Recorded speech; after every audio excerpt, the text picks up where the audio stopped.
अस्सलाम वालेकुम दोस्तों। मैं हूँ शबीर पुरी वाशिंगटन से। मैं आपको थोड़ा-सा इंट्रोडक्शन करा दूँ कि मैं गुज़श्ता 15-20 सालों से दहशतगर्दी और मेरा फ़ोकस है, मैं उसी पे रिपोर्ट कर रहा हूँ। इसके अलावा डेली उर्दू के नाम से मैंने 2019 में अपनी एक वेबसाइट शुरू की है, जो मुसलसल अपने तसलसल के साथ तकरीबन 34,000 से ज़्यादा खबरें पब्लिश कर चुकी है, पाकिस्तान और पाकिस्तान भर से।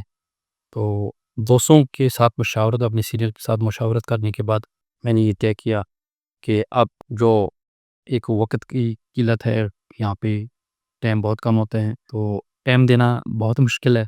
लेकिन वीडियो की सूरत में बात होगी जो बड़े वाक़यात और रूनुमा हो रहे हैं पाकिस्तान में, उनके हवाले से बातचीत होगी।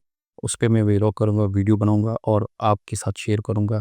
गुज़श्ता 24 घंटों के दौरान जो पेशावर में खैबर पख्तूनख्वा में जो वाक़यात पेश आए हैं, उसमें एक पेशावर से खबर आई जो बड़ी अफ़सोसनाक है। सरबंद का इलाका है, अचीनी पयान। जमीयत उलमा इस्कान से वो से ताल्लुक़ रखते हैं हाफ़िज़ आबिद। इनका भाई है ज़ाहिद शाह साहब। इसको नमाज़ के दौरान मस्जिद में टारगेट किलिंग का निशाना बनाया गया है।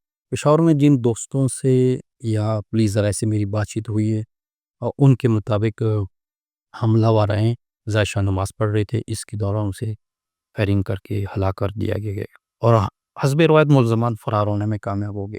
अगर देखा जाए कि पेशावर और पंजाब में भी एक वाक़या रूनुमा हुआ है, अटक में, और इसके अलावा कराची में भी टारगेट किलिंग का एक सिलसिला फिर दोबारा शुरू हुआ है। पिछले दिनों में मुफ्ती मुनीर शाकिर को एक धमाके में निशाना बनाया गया और इससे कबल मौलाना समीउल हक के साहब हैं, मौलाना हामिदुल हक हक़ानी, उसे कूड़ा खटक में नमाज़ी जुमा के बाद एक ख़ुदकश हमले में निशाना बनाया गया था।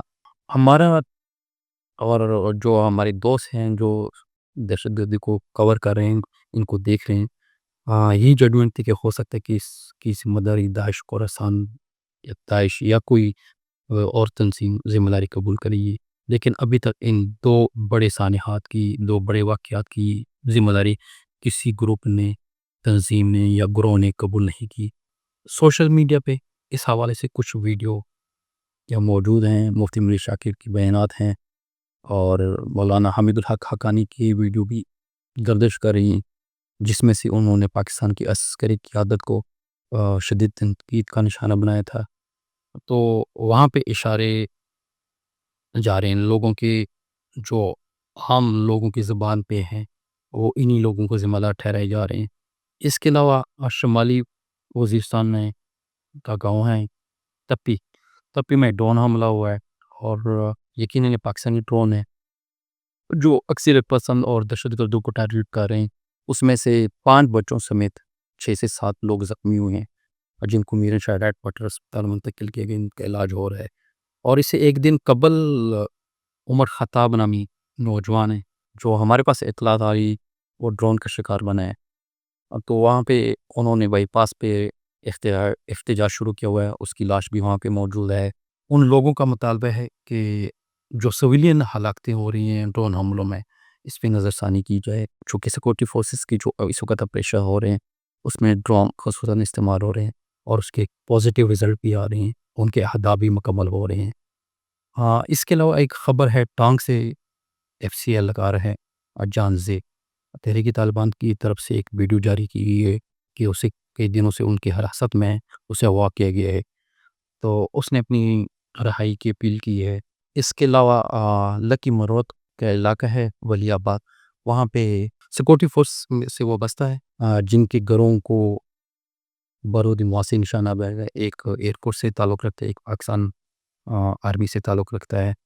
तो ये ख़बरें काफ़ी तशवीशनाक हैं कि सिक्योरिटी फोर्स के एहलकारों को वहाँ से अगवा किया जा रहा है, नाकाबंदी लग रही है। फिर उनके घरों को निशाना बनाया जा रहा है, अगर कोई वहाँ पे ईद या चुतुन के दौरान आए तो उसे उठा के फिर उसकी चंद दिन बाद उसकी डेड बॉडी मिल जाती है। इसके अलावा बनों में एक सिटी एहलकार हैं, उसे टारगेट किल करने निशाना बना के मिलिटेंट ने, और उसकी ज़िम्मेदारी भी काला तहरीक तालिबान ने कबूल की है। आतफ नामी एहलकार हैं, उसका जो असला था वो भी उससे छीन के ले गए हैं। کچھ دیر قبل DGISPR کی طرف سے ایک پریس ریلیز آئی ہے، اس میں سیکورٹی فورسز نے آپریشن کرتے ہوئے 8 عسکریت پسندوں کو ہلاک کیا ہے اور 4 کو زخمی کرنے کا بھی انہوں نے دعویٰ کیا ہے اپنی پریس ریلیز میں۔ اس کے علاوہ جنوبی وزیرستان میں تحریک طالبان پاکستان نے ایک اٹیک کیا ہے اور اس میں انہوں نے 10 ہلاکتوں کا دعویٰ کیا ہے کہ ہم نے سیکورٹی فورسز کے قلعے پہ قبضہ کیا ہے، اور اس قبضے کے دوران وہاں سے جو اسلحہ تھا وہ تصویریں وہ بھی انہوں نے شیئر کی ہیں۔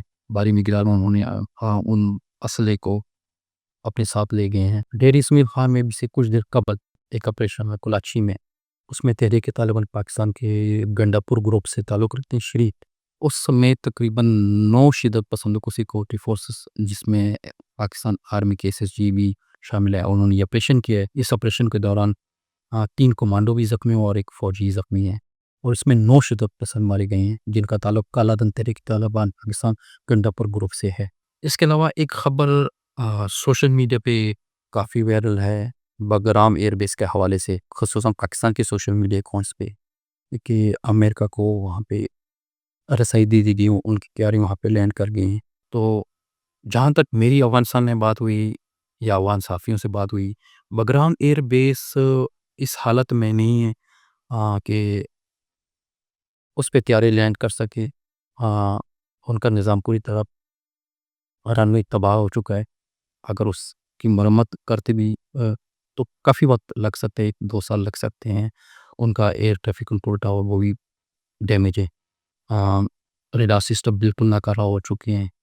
اب اس حوالے سے جو خبریں پھیلائی گئی ہیں وہ پاکستان کے عسکری مطلب ان کو اشد بعد حاصل ہے، وہاں سے وہ آپریٹ ہو رہے ہیں، انہوں نے یہ خبر چلائی ہے۔ ان کے مقاصد کیا ہو سکتی ہیں، کیوں چلائی گئی ہیں، آج وقت خدا بہتر جانتا ہے، لیکن بغیر تصدیق کے، بغیر کسی چیز کی اتنی بڑی خبر کو پروپیگنڈا پھیلایا جا رہا ہے۔ ہر ملک کے میں کہوں گا کہ اپنے مفادات ہوتے ہیں۔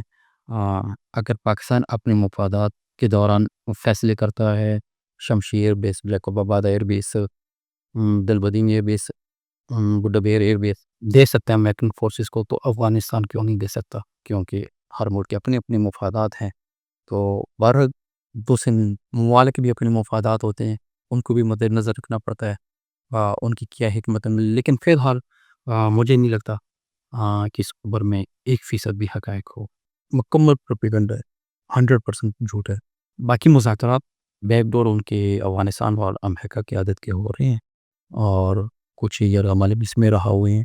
ابھی بھی میرا خیال ہے کہ 1-2 یرغمالی ہیں جن پہ بات چیت ہو رہی ہے، تو اس سلسلے میں بات چیت ہو رہی ہے۔ باقی مجھے نہیں لگتا کہ امریکہ آئے گا اور وہاں پہ دوبارہ اڈے، اور طالبان جو گزشتہ کئی دہائیوں سے ان کے خلاف تھے، لڑ رہے تھے، وہ اتنے آسانی کے ساتھ اپنے اڈے فراہم کریں گے۔ تو اب تک کے لیے اجازت دیجیے، انشاءاللہ کل پھر ملاقات ہوگی پاکستان کے حوالے سے، اور پاکستان کے علاوہ دیگر جو خبریں ہوں گی۔ کوشش ہوگی کہ کل جو ایران کے خلاف انہوں نے ایک محاذ کھڑا کیا ہوا ہے امریکہ کی طرف سے، ایران کا گراؤ کیا گیا ہے، اس پہ میں بات کروں۔